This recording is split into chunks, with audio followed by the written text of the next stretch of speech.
In the joint statement, Brunei committed to cooperation on Xi's Belt and Road Initiative, including through the flagship Brunei-Guangxi Economic Corridor, established in 2014. At the heart of that corridor is the operation of Muara Port, the primary international trade gateway for Brunei, positioned strategically on its northern coast. In July 2023, Brunei inaugurated a container shipping route that connects Muara Port with China's Beibu Gulf Port. The Muara Port manages 90% of the country's import and export trade, excluding oil and gas. Now, although plans to almost double the port's handling capacity have been delayed. In addition, in 2023, China's Shaanxi Tianju Investment Group, which owns Brunei-based Gallop Air, signed a deal worth $2 billion to buy 30 aircraft from the Chinese aircraft manufacturer Comac. The goal is to make Brunei a regional aviation hub that connects Kalimantan to cities in China, Southeast Asia, and the Southwest Pacific.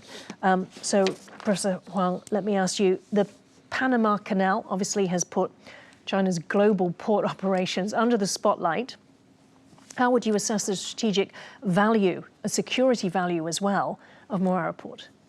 The Muara ports in the Southeast Asia actually serve as a very important economically strategic spot for both Brunei and mainland China.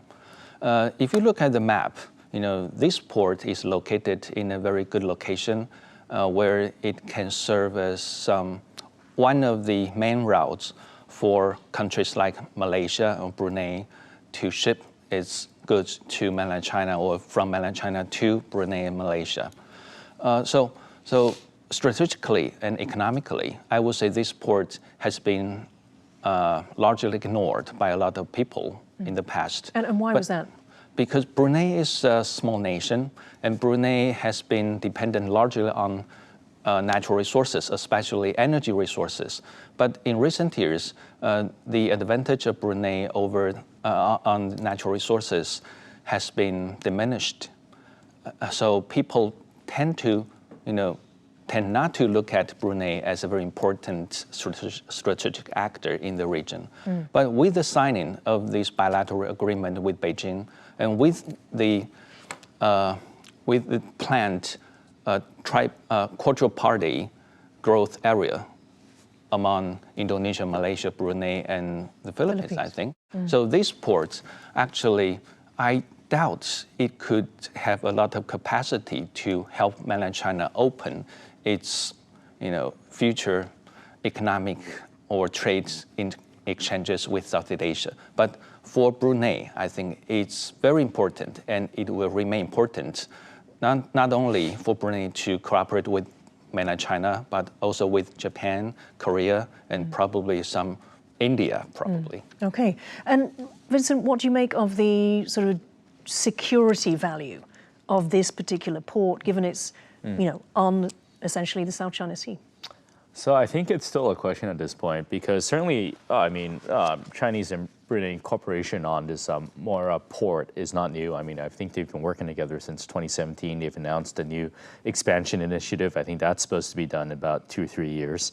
And so they've cooperated on this a long time. Now I think what they've sort of packaged this as this routine commercial cooperation. That's sort of similar framework we saw, for example, in the Panama Canal, that this is done through commercial entities, that this is a lot of commercial interest. But the Peru I think, port too. Right, the fear of many countries, including the United States, but not limited to, is that one day these commercial agreements become strategic agreements, and these strategic agreements ultimately have military implications. Right. I mean, for a long time, China has been trying to get a military base in this area. Yeah. It's strategic because of its location in relation to the island chains, as well as the South China Sea. It's been trying to get one from Indonesia, but Indonesia has always said no. If it did become a Chinese military base, what advantage would that give China? Well, I mean, it would give China a huge advantage. I mean, it's situated right there, I mean, in terms of the South China Sea, right there in terms of being between Indonesia, the Philippines, Malaysia.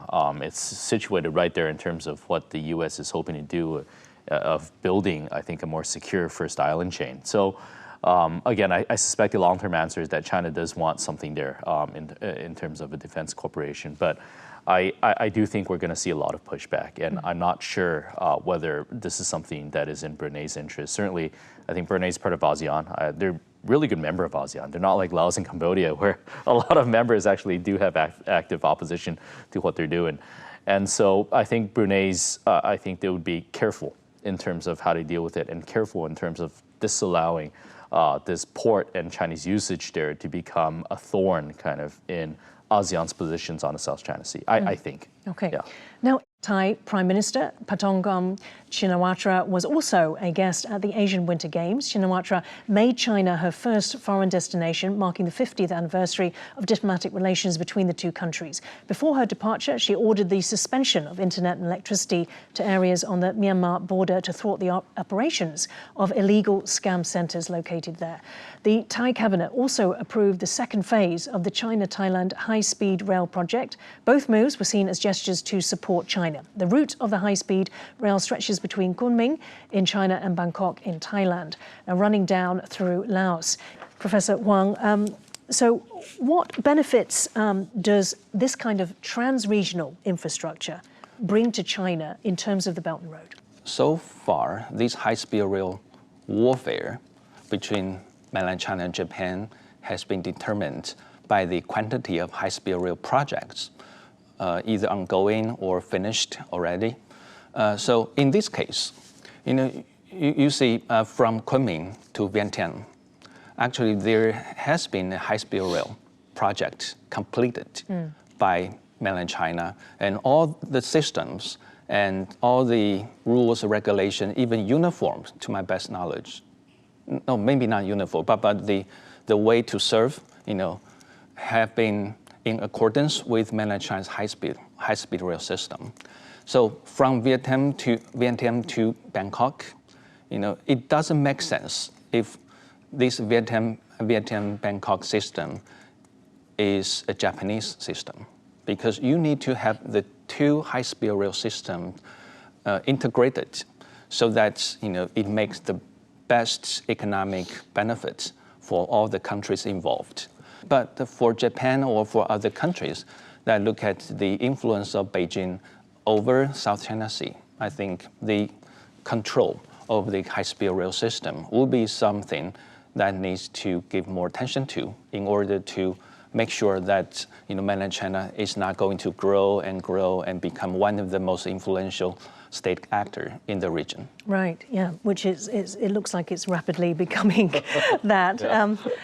It's certainly in their interest to do so. Yeah. Now, Vincent, let's kind of look at it from a different angle. Thailand, in terms of maybe becoming a target or a focus for Trump in terms of his tariffs and trade policies, how vulnerable is it? Well, if they're vulnerable, Taiwan is also pretty vulnerable. I think they have, a $35 billion trade surplus. We have about a $50 billion trade surplus. So, but I think it's like this. So Thailand has been doing a lot of work with China recently, and their tourism sector has taken a hit because of this viral campaign that has gone online in China saying that Thailand's unsafe because this actor had disappeared and was later found in, I think, Myanmar. Because of this deepening Thai-China economic and trade cooperation, coupled with, I think, what we're seeing in terms of tariffs from the United States against China, we're going to start to see a lot of cheaper mass-produced goods transition away in terms of China's exports to the United States to other countries in Southeast Asia, including Thailand. And I don't know if Thailand's going to be prepared for that. Thailand also has a nascent car industry, for example. China EVs are very cheap. And I think we're going to start to see a lot of Chinese EVs make inroads into the Thai market. And that's going to have domestic implications as well. And I think the U.S. has already shown, I think, quite visibly that they have a lot of methods that they're willing to employ. Whether it's terms of tariffs or others when it came to Colombia, for example. And so I do think countries like Thailand need to be prepared for that. I mean, to a certain extent, Taiwan as well, but particularly Thailand, given what they're trying to do with China and what's happening on the ground there. The statement described the acquisition of 3 submarines from China, a deal first signed in 2017 but plagued by technical and financial delays, as a, quote, starting point for cooperation in military equipment. However, the 2 Chinese UN-class S-26T submarines met with a strong backlash from the public in Thailand, with critics saying the money should be spent for more support on the slumping economy.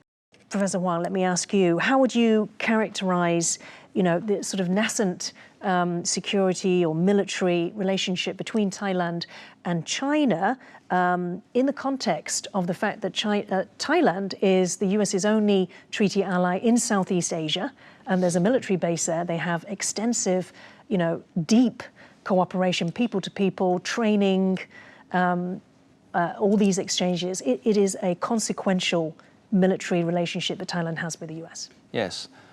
I personally would see this a very small breakthrough between mainland China and Thai military exchanges, because in the past, Thailand's security has been largely dependent on US assistance and US armed services. However, in recent years, I seem to find a more balanced strategy conducted by the Thai government between Washington and Beijing. So not only politically, Thai try to be mutually welcomed by both Washington and Beijing, but also economically, Thai knows that the U.S. is of course important, but perhaps mainland China would be even more important. And I think Thai politicians still lay a lot of hope for Thai's market exploration development with mainland China. And diplomatically, no doubt, Thailand has been in accordance to a lot of Beijing's positions, like over the position on Taiwan and the position of the developing world's economic development. So in a word, I think Thailand is not a small brother of Beijing, but Thailand is not Washington's small brother either. But Thailand is in a very awkward position because now there is a growing competition between Washington and Beijing. Right, okay. Vincent, let's talk about Brunei. So Brunei is located along routes connecting American military bases in the Philippines, Thailand, Singapore, and Australia. The country has maintained close military cooperation with the United States, and the two sides regularly carry out joint exercises and training programs. In 2022, Brunei acquired US-made drones. In November 2024, Brunei and the US celebrated the 30th year of Karat Brunei, in which both countries focus on training ashore and at sea, including maritime terrain awareness, anti-surface warfare, and maritime enforcement operations. So that is a long, military relationship as well. How do you characterize Brunei's relationships with the US versus with China? Well, I'll probably say that, there's a lot of similarities between what Professor Huang just said about Thailand and Brunei. I mean, there's a lot of awkwardness, for example, on the submarine deal in Thailand, because I think that Thailand does $135 billion of trade with China. The submarine deal is worth about $350 million. I mean, it's not a significant part of that trade. Maybe folks in Thailand believe that, well, it's just part and parcel of keeping this relationship with China that we also keep this submarine deal. And I think to a certain extent, a lot of this awkwardness also exists on the Brunei vis-a-vis this long-term security partnership that they've had with the United States and what the Chinese aim to do in terms of making inroads to that. So I think we'll see this awkwardness play out a bit more in coming months and years